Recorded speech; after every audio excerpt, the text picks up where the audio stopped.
उन्होंने सीट्स वैसे भी छीनी हुई है सारे फॉर्म 45 पे हमारे पीटीआई के लोग जीते हैं, उन्होंने फॉर्म 37 पे उन्होंने सारा अपनी मर्जी से लोगों को दिए, पर आवाम सारी असलियत जानती है ना, लोगों को पता है लोगों ने जिनको वोट दिए हैं, हमें भी पता है, इनको भी असलियत पता है। ज़बरदस्ती तो कहीं कितनी देरी बैठ सकते हैं आप, इसलिए तो मुल्क के जो ज़बरदस्ती बैठे हुए हैं, ज़बरदस्ती आप अगर रिजर्व सीट्स भी छीन लेंगे तो क्या ही फ़ायदा होगा उनका, सबको पता है किसकी है। 9 मई जो है वो एक बार फिर से अंडर डिस्कशन है और अब जोड़ा जा रहा है कि फौज के अंदर से कुछ मिलिट्री अफसरान थे जो पीटीआई को फैसिलिटेट कर रहे थे और बता रहे थे कि वर्कर्स इस तरफ जाएं, यहाँ पे ये चीज़ है, इस तरह होना चाहिए। फैज़ अमीर साहब का भी और बाकी जो मिलिट्री अफसरान हैं उनका कोर्ट मार्शल हो रहा है। ऐसा लग रहा है कि ये खान साहब की तरफ भी मिलिट्री ट्रायल की तरफ आने वाले हैं। देखिए जो बयानिया उन्होंने इतनी मेहनत करके बनाया एक पार्टी को ख़त्म करने के लिए, किसी एक लीडर को ख़त्म करने के लिए, उसको कैसे बेचारे से ख़त्म होने देंगे? किसी एक की सियासत ख़त्म करने के लिए और एक की सियासत बचाने के लिए उन्होंने पूरा बयानिया बनाया, बयानिया 9 में, तो उसको वैसे ख़त्म तो नहीं होने देंगे, हाथ पाँव तो मारेंगे। अब लोगों ने तो रिजेक्ट कर दिया, 8 फरवरी का जो रिजल्ट था उसने आपके बयानिया 9 मई को तो उठा के फेंका ना बाहर। अभी हमें बहुत ये 9 मई रोते रहे लोगों ने, 8 फरवरी पे हमें दिए वोटर, इनको 9 फरवरी वाला बना दिया। तो अवाम जिनके साथ है उनको क्या ज़रूरत थी कुछ नहीं किसी चीज़ से डरने की। खान पे 200 केस बनाए हुए हैं, क्या फ़र्क पड़ता है, लोगों को पता है, वो आज भी लोगों का पसंदीदा लीडर है। मैम अच्छा, ये बताइएगा, मरियम नवाज़ जाती हैं मज़ार इकबाल पे और वहाँ पे कुछ लिखने की कोशिश करती हैं लेकिन लिख नहीं पा रही होती, एक लफ्ज़ को 2-3 दफ़ा वो मरोड़ तरोड़ के और अल्फाज उनसे नहीं बन पा रहे होते। ऐसे लोग जो है वो हमारे जो है ना वज़ीर आलम पंजाब में, आप क्या कहेंगी?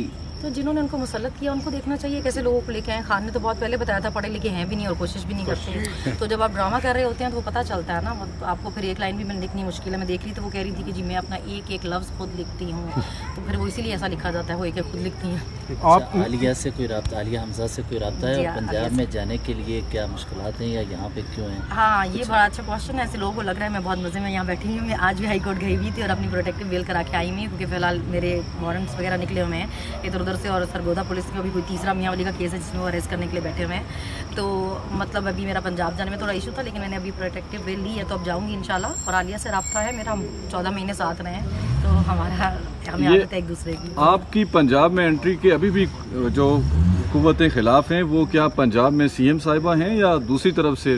मुझे तो लगता है मेरी एंट्री की हर जगह ही कुव्वतें खिलाफ है। ये तो कहीं भी नहीं चाहते मेरी एंट्री हो। मैं जब 13 को भी बाहर निकली हूँ तो बाकी पूरी दुनिया भी निकली हुई थी, मगर वो सिर्फ उन्होंने हमारी गाड़ी पे ही अटैक किया। वो मुझे ही कह रहे थे कि इसको उतारो गाड़ी से। फीमेल पुलिस नहीं थी जो मैं अरेस्ट नहीं हो सकी। जितनी देर में वो फीमेल पुलिस लेने के उतनी देर में हम निकल गए, नहीं तो मैं फिर से अरेस्ट थी। तो मेरी तो एंट्री तो इस्लामाबाद में आप सेफ फील कर रही हैं? इस्लामाबाद हाई कोर्ट को क्रेडिट देती हैं या क्या वजह है कि अभी तक आप अभी मुझे लॉयर ने क्योंकि मेरे ये बोला था कि आपने इस्लामाबाद रहना है, क्योंकि यहाँ के जो जजेस हैं ये स्ट्रांग हैं, इनसे ज़रा वो पंगा करने से पहले सोचते हैं, तो इसलिए ये सेफ़ है। तो आप यहाँ पे इस्लामाबाद में रहें, तो इस वजह से मैं इस्लामाबाद में रुकी हुई हूँ, वरना तो मेरा यहाँ पे वैसे कोई घर नहीं है, तो मेरा तो घर लाहौर में ही है। मैम अच्छा, पीटीआई वर्कर का एक बड़ा मुतालबा था कि आपको पंजाब असम्बली में जाना चाहिए कौमी असम्बली की बजाय, वहाँ पर आपकी ज़्यादा अपोजिशन ठीक थी। हाँ जी, लेकिन मैं पंजाब ही नहीं जा सकती थी, तो असम्बली क्या जाना था। ये तो जुमला बन गया, मैं पंजाब नहीं जाऊँगा। नहीं जाऊँगी, नहीं जा सकती नहीं थी, तो फिर इसलिए यहाँ के लिए एनए के लिए हो गया था। लेकिन कहीं पे भी हो, पंजाब असेंबली में हो या नेशनल में, पीटी का पीछा तो नहीं छोड़ेंगे, उनके पीछे तो बड़े ही रहेंगे। मैम सोशल मीडिया को जो है ना वो डाउन कर दिया गया है और बहुत सारे लोगों का रोजगार जो है वो खत्म कर दिया गया है। हम इतने काबिल हैं, दुनिया कहाँ जा रही है, हम डाउन करते जा रहे हैं, हम स्टोन एज में वापस जाएंगे। मुफ्ती अब्दुल कवी का एक स्टेटमेंट आया है, उनसे पूछा गया कि इमरान खान साहब के बारे में आप क्या देख रहे हैं, उनका क्या मुस्तकबिल देख रहे हैं सियासी तौर पे, तो उन्होंने अपना एक स्टेटमेंट दिया है एक इंटरव्यू के अंदर। उन्होंने कहा कि इमरान खान जब इस दुनिया से रुखसत होंगे तो उनका बहुत बड़ा जनाजा होगा। ये स्टेटमेंट है मुफ्ती अब्दुल कवी साहब का, इस पर कुछ कहना चाहेंगे? फिलहाल वो बहुत ज़िंदा रहने वाला है इंशाल्लाह, और बहुत हुकूमत भी करने वाला है, क्योंकि पाकिस्तान को उसकी बहुत ज़रूरत है। वो हमें बहुत मुश्किलों से मिला है। सारा जो मसला है वो यही है कि ये चोर जो थे 30-40 साल से मुसल्लत थे और इस कौम ने बड़ी मुश्किलों से उनसे जान छुड़ाई है, और इसको इमरान अहमद खान नियाजी को लेके आए और ऐसे हम जाने नहीं देते। अभी वो यहीं पर रहने वाला है और हुकूमत भी करने वाला है, वही वज़ीर आज़म होने वाला है। अच्छा, ये बताइएगा कि मरियम नवाज़ साहब कहती है मैं जो पंजाब हुकूमत चला रही हूँ हज़रत उमर के मॉडल के मुताबिक चला रही हूँ, सही चल रही है हुकूमत? तो वो तो अपने एक के बजाय दूसरी चादर आ गई थी, तो उन्होंने हिसाब दिया था कहाँ से आई। आप तो अपने फ्लैट्स की रसीदें नहीं दे सके, आप किस मॉडल पे चला रही हैं? आपकी लंदन तो क्या पाकिस्तान में जदादे सारी निकल आई, आप उसका हिसाब नहीं दे सकी। इलेक्शन में जब इन्होंने पेपर जमा कराए, इनकी 1500 कनाल सिर्फ लाहौर में ज़मीन निकली है। कहाँ से आए मैं सारे? अपनी पहले सारी रसीदें तो दे, फिर ऐसी बड़ी बड़ी बातें। अच्छा सनम जावेद, अभी भी आपकी पाबंदियाँ हैं? पाबंदियाँ मेरे पे बिल्कुल है। मैं बाहर जाती हूँ तो मेरी तस्वीरें निकलती हैं कि निकली है। तो मतलब मेरे तो सारी रिपोर्टिंग होती है कि कहाँ गई कहाँ आई। तो क्या फ़र्क पड़ता है, रखते रहे नज़र। सबसे पहले काम जो होना चाहिए, सबसे पहली कोशिश होनी चाहिए कि इमरान खान जेल से बाहर आए और उस कुर्सी पर जाए जो उसका हक है, जो वो डिज़र्व करता है, जहाँ पे उसको होना चाहिए।